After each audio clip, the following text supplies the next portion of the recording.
In my opinion, getting a proper apology from someone is just like an amazing feeling. So, when your friends and your loved ones inadvertently hurt you as part of just the normal life process, but then they're like, oh, I'm so sorry. I really was wrong. That was my bad. Of course, I didn't mean to do that. Let me help you so we can move on because I really want to make sure you're feeling good and I really want to make sure our friendship is good. You're like, oh my God. Maybe I don't deserve to be treated like trash. Maybe there is hope in the world and people aren't awful. Maybe friendship does exist. And it's just an amazing feeling. What a rush. Unfortunately, I think that in many cases, we don't really get a proper apology in these instances. And again, it's not because people are assholes necessarily. I think it's just because people don't really know how to do a proper apology, or they just feel kind of awkward. So they're like, oh yeah, sorry about that. You know how I am. And they just kind of want to just brush it off and move on, especially when it's not a big deal. Let's just move on. And the problem with that is then it becomes the burden is on you to move on and not make a big deal and just get over it. And maybe you try to do that. Maybe you even do that. And you're like, yeah, I don't know. I guess this wasn't a big deal. I've also done stuff before. So let's just move on. And yeah, of course, most of the time you do move on. But also, that just creates this little rift. That hole in your relationship landscape has never been filled. That rift in your relationship tapestry has never been mended. And over time, the relationship just becomes riddled with these holes and difficulties. And the trust is not where it should be. The happiness is not at the peak where it could be. So anyway, I think we should all just do our friends and loved ones a favor and give them the opportunity to apologize properly. So in this video, I'm going to explain to you a very safe, very guaranteed, perfect 5-step way to ask for an apology. Before that, I'm going to give you a bit of a pep talk. Before that, I'm just going to say, welcome to Raise Your Voice. I'm Rita, and you should like this video if you actually find it useful so that I know. Okay, but let's get into it. First, I'm going to give you a pep talk because I think that many of us feel again, what I said, it's just not that big of a deal. I don't want to be like a Karen. I don't want to be so demanding. I don't want to be high maintenance. It's clear that I should just move on, right? Forget about it. Listen to your heart, and if you feel uneasy in any way, that is enough for you to ask for an apology. Maybe it feels scary, but I will tell you how. But I'm going to give you 2 reasons why you should do it. First of all, you need to practice trusting your intuitions. As I talked about in my previous videos, any relationship you have with somebody obviously relies on you feeling safe and connected to them to some extent. If you don't feel safe or connected because of some small or medium or big thing they did, then that's your right. That's how you feel. You can't unfeel it. Maybe your feeling is wrong and they can help you get over it. But anyway, if you have that intuition, you're part of the relationship, you deserve to speak up. So it's not a big deal to feel like you're still sad about something that you should have gotten over. That's fine. That's who you are as a person. So whoever is in a relationship with you just has to work with that. And then the second reason why I think it's really important to ask for these apologies is because you want to set the standard for how you want to be treated, right? If somebody did something wrong towards you and then they tried to give you kind of a lame apology, but you still feel bad, then just by definition, obviously the treatment you're getting from that person in this way is not enough for you. But you can't just expect them to know that or to read your mind because people have different sensitivity points about different issues. Or maybe they're just a bit awkward and they don't know how to fix the situation. Just give them a break and set the standard for how you want to be treated by them. Because maybe in their other relationships, nobody's asking them for apologies. Maybe that person, I don't know, doesn't know how to do it.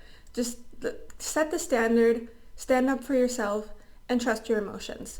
And it really feels scary the first few times you maybe want to do this, but I promise you, it's really not that scary and it's going to be fine, especially if you follow my formula. So now I'm going to explain to you the 5 steps. So the first thing you want to do is to break the normal flow of the conversation. And this is kind of like, the thing is that, as I said, you're usually going along, maybe your coworker sent you some really mean emails last week because it was in the heat of the project. And, maybe you were like, why are you writing like this? And she was like, oh yeah, sorry. But then you just move on, right? And then since you've already been interacting for another week afterwards, now things are like back to normal. And it can feel daunting to like bring up this issue because there's kind of this tacit acceptance of, well, we're just going to move on. Or, when you have a spat with your friend, we've already tacitly agreed to move on. So it can feel scary or challenging to bring back the old topic. So that's why you want to have like the first thing you say be an acknowledgement of that, right? You want to kind of set the emotional stage for the conversation. You want to give the person a heads up that we're going to break the normal flow because we need to talk about something like serious. And so you can say this in many different ways. You can just be like, oh, like, hey, can I talk to you about something? Or, okay, I'd like to talk to you about something. Hey, there's like something that I want to talk about that's serious for me. I mean, anything that you want to do to kind of like set the stage for like, this isn't just a normal interaction, but we're going to get serious for a second. And here's also your opportunity to mention any feelings you have. So like, oh, I'm really nervous to talk to you about this, but it's important to me. Or I feel a bit intimidated about this topic, but I have something I need to talk about. This can also be a great opportunity to like apologize. Obviously, you don't need to apologize for asking somebody for an apology, but it can be a great like coping, like a crutch for you to feel like you're being less difficult. So I think like really just go for it. Especially if it's somebody like your boss, just say like, oh, I'm sorry, but I really need to talk about something that's important to me. And it's like, yeah, of course, you don't need to apologize, but if you feel guilty for breaking the flow of your normal relationship and you want to apologize for that, and this is the thing you need to do to get through this, then just do it, right?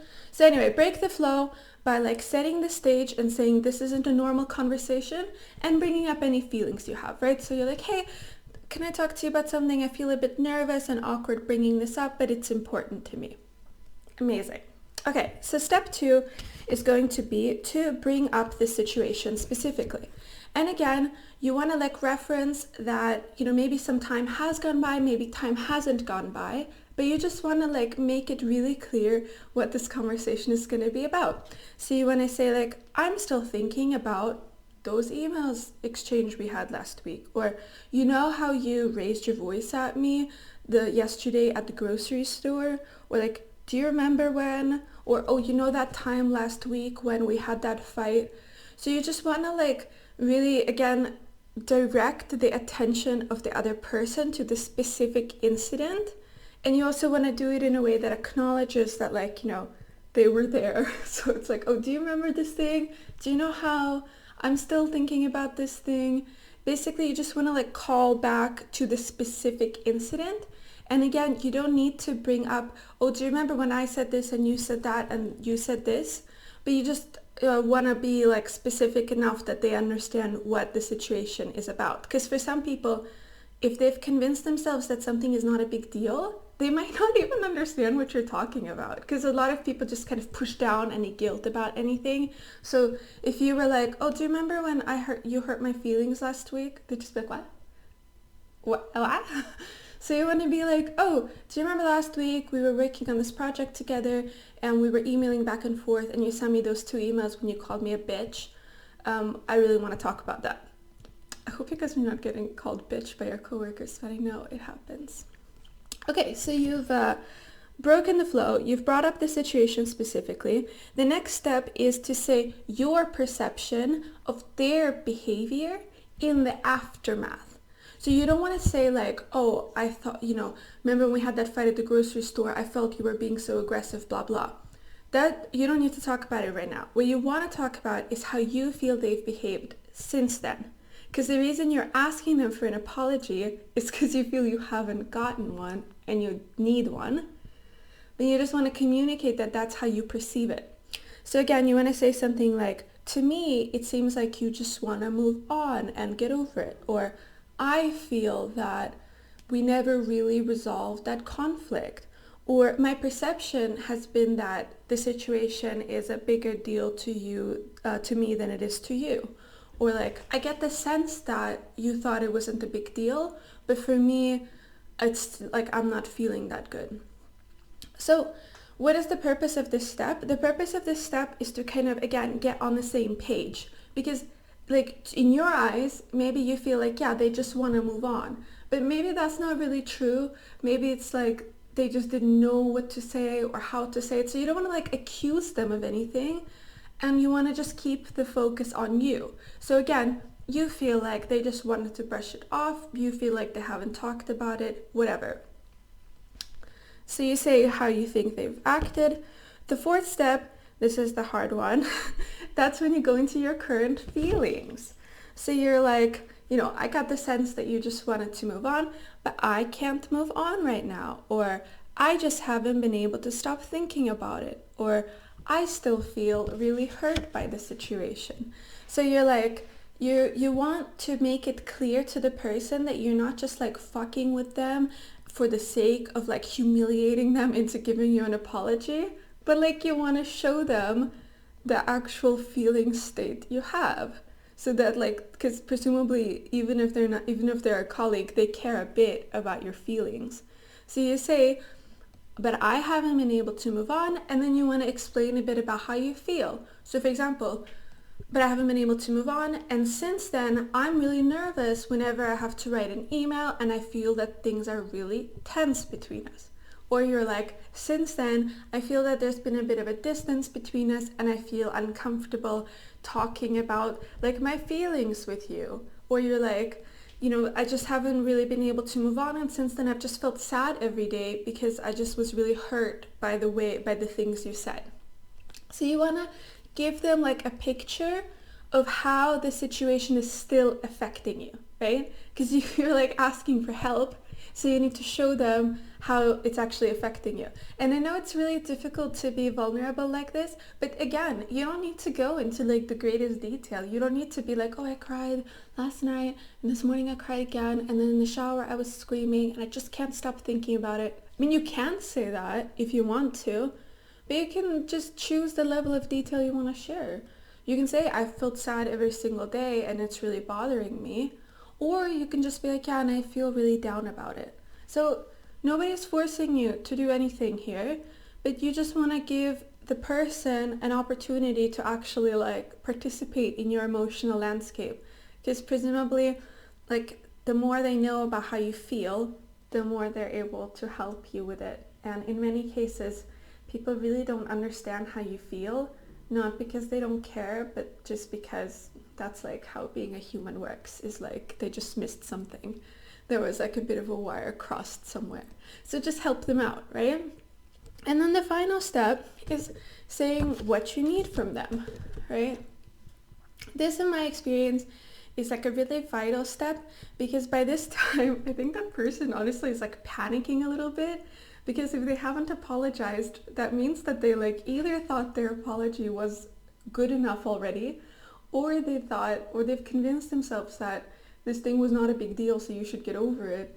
Or, they just kind of been feeling awkward about it and haven't known what to do. And now they're like being confronted with your feelings, and you're like, this really isn't okay and I feel super bad. So they're like, like, oh my God, like, am I going to be killed now? Will I never find love again? So you just be really direct, so it's not like you're putting this burden on them to fix the entire world, but just come up with the things that you need. So for example, it would really be important for me if like you could acknowledge my feelings about the situation, and you could promise that you will try to like keep your emails more gentle in the future. Or like, I really need you to acknowledge that what you did was wrong, and I really need you to promise it won't happen again, right? Or I'm just feeling down about it and I really don't know what I need, but I guess I would really like it if you could try to do something to cheer me up, right? So again, can be like as vague or as specific as you want. It's like if you just need help with your feelings, say that. Or if you just need to feel reassured that they care about your friendship, say that. Maybe that's the only thing you need. Maybe you just need to be like, I just need to know that you like care about being friends with me, and that when you hurt my feelings, that's something that you want to avoid. Right? Maybe it's just that's all you need is some reassurance. But or maybe, you really need them to make things right. Or like to make promises about the future, whatever. Again, like you're the one who's asking for the apology, so you're in the driver's seat. And then I'm not gonna like lie to you, dear viewer. There's possible that there will be some conflict because people can get a bit defensive, but these 5 steps really are the best way to minimize people's defensiveness, because you're really keeping the focus on your needs. And most people, even if you're not close, if you're like being really clear about what's going on with you and being clear about your need, they're like quite receptive to it. So they might be like, well, I didn't think it was a big deal. And then you don't need to be like, well, what's a big deal? You can just, you can say that. But you can just be like, maybe we just see the situation differently. What matters to me isn't really whether it was a big deal or not. I just really need help with this because I'm feeling bad. So just keep trying. If there is any like disagreement, for example, they're like, well, I don't think what I did was wrong. Just like, yeah, okay, but I feel really bad and I really need help with this. Just keep bringing the conversation back to the thing you said about how you feel bad and to the needs you have. In the end, like you will be able to negotiate like a win-win situation, because maybe the person also just wants some reassurance that you don't hate them forever. Or maybe they need a bit of time to process, because they were going along their day thinking they're a great friend, and suddenly somebody's like, actually, that was like really shitty what you did.